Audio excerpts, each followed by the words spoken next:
The Spiritual Will and Testament of Baba Olatunji Balogun. Brother Olatunji, we're calling upon your soul, the spiritual essence of your being. Speak. I greet you in the name of the Supreme Essence, as I give thanks and praises to the Divine Source for allowing me to travel through this time and space. I take this opportunity to thank all of our ancestors, those who we don't know, those who we don't remember, all those who have sacrificed so much for our existence. I also take this opportunity to thank all of those who have contributed to the well-being of society and my personal well-being, especially those who have contributed with food, clothing, shelter, safety and security. Special gratitude to my beloved wife for being such a wonderful and divine person, and sometimes I often ask, I don't know what I deserve to find such a jewel. And she has certainly, I've worked on it for many years, but she has certainly, how should I say, just bring everything together in understanding how wonderful that the feminine essence is and how we respected that essence in our traditional society. I want to take the opportunity to thank the High Priest and the royal family for allowing me to be in your space, especially at this time. I think everyone here who have seen the crisis that I have been going through, and I thank you so much for your understanding, for your love, for your care, for your dedication, for your commitment, and all those wonderful positive attributes that you all have given to me. Greetings. Let me just say that don't be surprised. Very emotional, very happy. I have my cloth around my shoulder. If you see me cry, it would be for joy. If my tears fall, I don't want anybody to think I'm sad. I'm just so happy. The thing that keeps resonating in my mind as I was snatched from the other world was the last thing before I came here that High Priest said to me, and it keeps resonating. You mentioned it a couple of times since I've been here, and that is, we are not here for any kind of mystery or magic. We are simply here to follow the designs of nature, the divine designs of the universe. And again, High Priest reminded me, we love you, we are concerned about your condition, we will do everything that we can to facilitate your overcoming this crisis. But keep in mind that you hold the key to the process. And I think that is so important to understand. Not you, not the deified ego, that super dysfunctional ego that put me in the situation that I'm in, but your divine spirit that's within. In my crisis, I was diagnosed with what they call it, gallbladder tumor, which is basically cancer of the liver. Gallbladder is an extension of the liver. And at the last minute, I decided, no, if I'm going to die, at least let me die for what I believe in. But I realized if I'm going to live, which I am doing, let me live for what I believe in. Yeah, man. We got together and we brought some traditional healing to him. Okay, then. And so that's the smile that he's giving back right now. Okay, then. Well, from a medical perspective, the pain has gone. The pain is done. I'm having my daily bowel movements. Okay. I am eating very well. Okay. Sleeping fantastic. Okay. Oh my God. Starting to do. The only thing that I'm working on is weakness. And this after all that trouble and so the body with me. But it's coming back. I'm starting back to do my exercises. I go to the river on a regular basis. So yes. But I'm in no hurry to step out. Oh, you stay here? You want to stay? I think we take you back. We miss you because... I came there with my ideas and High Priest reminded me, my brother, you know the process of thoughts and you know it's obvious that your thinking led you to this condition. Do you intend to continue with that thinking? And of course I had no choice but to say no. Then you will have to leave that thinking alone and look at an alternative. Right? I knew about raw foods over 40 years ago when I read the book by Dick Gregory, Cooking with Mother Nature. They had their approach of how they do it and I hung with that for a while. And whenever I felt sick I would run to some raw food, but as soon as I felt better I gave up the meats and different things like that, but I still would want to steam my vegetables and cook my beans and eat my whole wheat bread and different things. Kinda standing in the middle of the road with heavy traffic, eventually you get knocked down. I had the bad habits, the drinking, the smoking or whatever. But if I'm smoking cigarette and somebody that cares about me scolds me about that, I would never say my grandfather smoked cigarette. I would say, I know this is a bad habit, you follow? And I like it, but I hope to change it in the future. That was my approach to life, and that helped me a lot. So that by the time I met the High Priest, I know they understood and they would have appreciated that when we met, that I was on all raw. But they tolerated us, because I guess he knew, and in dealing with the ancestors, that sooner or later the ancestors will deal with me. You know, you don't just talk the talk. You gotta walk the talk.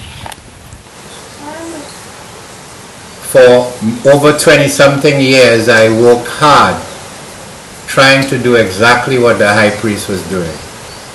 Trying to bring the family back together, trying to come out in nature, and I felt that perhaps one of the most important things was left out was the spirit. But I'm the type of person who procrastinates. If I get a pain here and I will promise myself I will do everything not to get it again.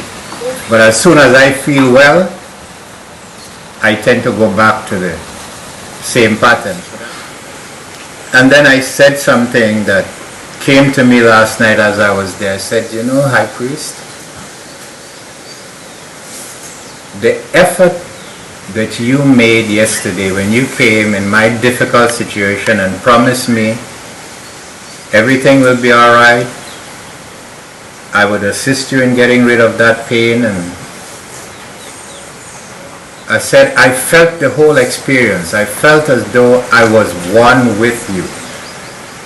I saw your dedication, your commitment, your love. I mean, I knew that whatever went into that mixture was more than just maybe some bush medicine or so. I just felt it. And I said, when I reflect on what you are doing, what your family is doing, my sons and them, the effort that they're putting in, you all left me with no choice. Failure is not an option. I really, really, really am thankful, and I just want you all to know that I'm looking at life from 2 points now. One as a person 69 years of age, and one as a newborn baby. And that's something I have to work on. How do you bridge the gap between, because a baby is a baby, but being an elder and at the same time a baby, that's a challenge. It's a challenge. When I came to Belize, well, I felt this is where I was going to put it all together. And used to have a lot of youths at the farm sharing the information I had on Black consciousness, and I did that for many years. Yeah. So-called revolutionary brothers and sisters who should be guiding our youths are just operating on their dysfunctional ego. I could never understand why Belize have such prime land, but yet they will encourage our youths to stay in the city. Matter of fact, the new game is now to set up little plants in the city. You open a garden in the city. But the international financiers will finance these same revolutionaries to start a little garden in the city because they do not want those youths to have access to the prime Belizean land. So as I said to you, High Priest, I've done that for many years. I'm not going to the city to lecture to any youth. I know the impression that remained with me growing up in the city, in the country of my birth, Trinidad, and going into the countryside and spending quality time with family. That remained on my mind, and it's one of the reasons why I still stick with nature. We need to get those youths out of the city. And I've seen this, and I could recall some time after the High Priest came here, he came and visited me, told me he heard about what I was doing, and so on. There are so many brothers and sisters who come to this country and hear what we're doing, but they never show up at our place. Because there's a little elite of the most toxic minds, perhaps even more toxic than the Caucasian, which is those who identify themselves as some of our revolutionary brothers and sisters who are hooked on their monumental dysfunctional ego. And all they're looking for is self-praise. They know the words to say, they have the connections, and for some reason, many of our brothers that come here migrate towards them. These are people that would never tell them about what we're doing. Something have to be seriously wrong with anyone to look at this family and not see something different, something alive, something healthy. You can look at this. I remember when I was growing up, I'm 67 now, I used to see something similar. Today we have an opportunity to be fortunate to be in the presence of someone who is reminding us that all we have to do is go back to nature if we want a healthy and harmonious life. In other words, somebody define for us that it is normal to get a heart transplant. Somebody define for us that we need to be taking a pill for diabetes. Somebody, our colonial masters, defined our reality for us, and we have accepted their definition. Today that's over. We are defining our reality. Right. And our brother have come here to define our reality, not something that he invented, but something the supreme being of the universe invented, that is nature. All those who curse and damn those who are walking on the righteous path are going to have to face the consequences. I'm not going to take their karma, so I'm not wishing them bad. But nothing, the signs are in the universe. Whether it's Donald Trump, whether it's all the hurricanes, whether it's all the tornadoes, the signs are in the universe. There's alignment in the universe. Changes are going to take place whether we want to or not. What you all saw with myself and these people who were also ill, we are just a litmus test. We are just warning to you. I recall when I was growing up, to some extent, we were still close to the farm. I still saw that family life. We were still eating relatively good. Nowadays, that's not there. So you're eating poisons, and on top of the poison you're eating, you do not have anything from the old lifestyle to sustain you. Cancer. From little children to elders. I'm not trying to panic you. There's hope. I'm saying be aware that the lifestyle we are living is deadly.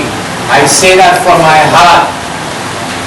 Yesterday I wasn't even sure if I could walk properly, Father, to be here. And this morning I was halfway. And you saw the energy coming from being in a positive environment. I am here as an elder to show you my 100 support for these kids. They are way, way, way ahead of us. When Matsume tell me, I was guiding him to people to study. When I told him about the High Priest, I was busy. I didn't get to know the right thing. And he looked at me and he told me, Tunji, that is the man. So I want the parents to know it wasn't me who led him there. He led me there. I mean, I knew, but he eventually is the one that led me there. Our children are born for this time. Because many times you feel like you see somebody drowning and you jump in to try and save them and they haul you down. Because it seems as though they don't even know they're drowning. But here comes Olatunji. He's helping everybody. So I might as well call him for help too. It's amazing. It's amazing. I have to applaud you. Knowing what I've been through. I don't even, as I said, even in my situation, here you are working hard at promoting a living community and you allowed me to come in on the verge of death. I mean, just to comprehend, why would you do that? Why would you want to disrupt what's taking place? That's beyond my, dear Father. I mean, you have a family going, people you're trying to promote positive energies to, and in the midst of that, boom, the opposite energy steps in, you know. It's incredible. One thing I'm eternally thankful to them for, at some point they embarrassed me because it seems as though they were more concerned about my healing than I myself was. They were putting every effort. I reached out, and as the High Priest told me, if you keep in mind that when you're coming here, we are not about miracles. If you're coming for miracles, you're coming to the wrong place. Right? If you're coming in here, you have to understand that your condition is the result of your thoughts. And if your thoughts have brought you to this level, then it means you have to change those thoughts. We are here to facilitate, to assist and guide you in your healing. We are not here to heal you. I mean, he didn't say it that way, but you could summarize it that way. As a matter of fact, your own spiritual essence has to play a key role in your healing. If this does not work, I see absolutely no hope for humanity. If we cannot get back to the basics of understanding what they talk about in, I believe, Genesis 1:19, behold the fruits of the tree. If we cannot just get back to the basics and realize even in the medical profession, they still have to come to nature to get certain codes to synthesize their poison. Everything points back to nature. Respecting nature,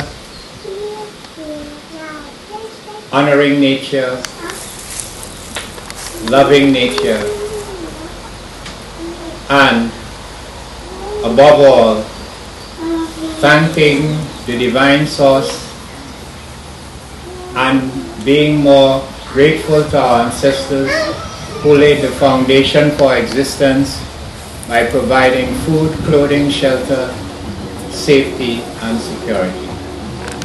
Finally, I am eternally thankful to all those who have supported me in this crisis and beyond, and certainly my beloved wife and the royal family under the High Priest Kwatamani.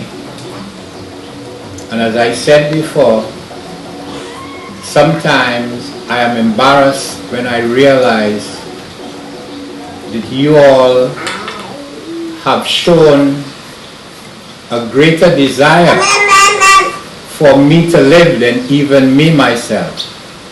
I thank you for the motivation, the encouragement, the resilience, the faith, the confidence, the love, and all the other positive vibrations that you have shared with me. From the physical scene of body of flesh and mind of thought into the spiritual unseen of the circle of life, where the supreme justice of Ma'at awaits his soul. Baba Olatunji's body was a testament to the damage and consequences caused by improper habits. An autopsy was performed, and these are the findings: acute respiratory failure, acute pulmonary edema, and malignant tumor of gallbladder with infiltration of liver, pancreas, right diaphragm, lymph nodes. Most significantly, Baba Olatunji's awakening spirit was a testament to the need to detox, purge, and heal from the toxic disorder of the self-asserted will and to realign within the divine laws of universal order, what he called nature. On April 29, 2017, his 70th Earth Day, Baba Olatunji gave thanks to the High Priest Kwatamani and the Kwatamani royal family for supporting him and his mate, Lucia Ellis, in making holistic lifestyle changes that he felt improved the quality of his life and extended his living presence 9 months on that date, longer than he expected. I can take the rest now. I can take the rest now. I can take the rest now.